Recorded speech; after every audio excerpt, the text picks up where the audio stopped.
ونكمل رحلة حب الذات. من أكتر الحاجات اللي هتخليكي تشعري بحب نفسك إنك تتخلي عن أي علاقة سامة ومؤذية في حياتك.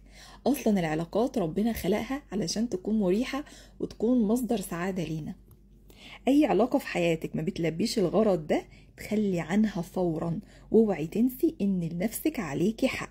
حوطي نفسك بالناس المريحة بس، الناس اللي تكوني عايشة السلام النفسي معاهم. اتعاملي مع ناس تفتح النفس على الحياة، ناس يخلونا نحب نفسنا ونحبهم ونحب كل حاجة حوالينا. وبعدي فورا عن اي شخص يحسسك بالكآبة وما تحسيش معاه براحة نفسية، شخص يمتص كل طاقتك وتقومي مرهقة من مجلسه. كل شخص سلبي بدليه بشخص تاني ايجابي، كل شخص سلبي بدليه بكتاب حلو يفتح النفس على الدنيا، كل شخص سلبي بدليه بفنجان قهوة اشربيه وتحسي كده بسعادة. والله العظيم سهل تبديلهم وسهل التخلي عنهم مهما كانوا قريبين، وكل ما تتخلي عنهم اكتر كل ما هيتغيروا وهيعاملوك بطريقة احسن، بس برضو ما تستنيش منهم حاجة ايجابية. اي انسان اذاكي ربنا بعتلك معاه رسالة وبيقولك انا مستحقش الحب والمعاملة الحلوة دي، عامليني بطريقة اقل من كده بس انتي مرضتيش. اي انسان مؤذي ربنا بعتلك معاه رساله وقال لك انا ما استحقش اكون في حياتك بس انت برضه مرضتيش. اي انسان مؤذي افتحي الباب وخرجيه واقفلي الباب وما تبصيش تاني وراكي. حوطي نفسك بكل الناس الحلوه، كل حاجه حلوه حوطي نفسك بيها، اي حاجه تجلب لك السعاده حوطي نفسك بيها. حوطي نفسك باشخاص الايجابيين، بالكتب الحلوه، بالحاجات اللي بتسعدك، تفاصيلك اللي بتسعدك. حتى لو قعدتك مع نفسك هي اللي بتسعدك اعملي كده. تعرفي ان من ارقى انواع الرفاهية ان يكون انفرادك بنفسك هي متعتك الحقيقية.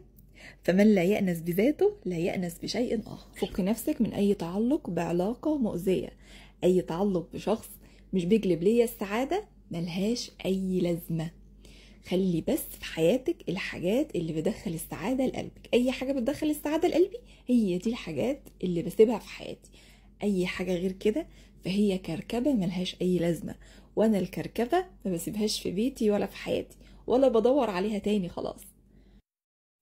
ونكمل رحلة حب الذات. من اكتر الحاجات اللي هتخليكي تشعري بحب نفسك انك تتخلي عن اي علاقة سامة ومؤذية في حياتك. اصلا العلاقات ربنا خلقها علشان تكون مريحة وتكون مصدر سعادة لينا. اي علاقة في حياتك ما بتلبيش الغرض ده تخلي عنها فورا، واوعي تنسي ان لنفسك عليكي حق. حوطي نفسك بالناس المريحة بس، الناس اللي تكوني عايشة السلام النفسي معاهم. اتعاملي مع ناس تفتح النفس على الحياة، ناس يخلونا نحب نفسنا ونحبهم ونحب كل حاجة حوالينا. وبعدي فورا عن اي شخص يحسسك بالكآبة وما تحسيش معاه براحة نفسية، شخص يمتص كل طاقتك وتقومي مرهقة من مجلسه. كل شخص سلبي بدليه بشخص تاني ايجابي، كل شخص سلبي بدليه بكتاب حلو يفتح النفس على الدنيا، كل شخص سلبي بدليه بفنجان قهوة اشربيه وتحسي كده بسعادة.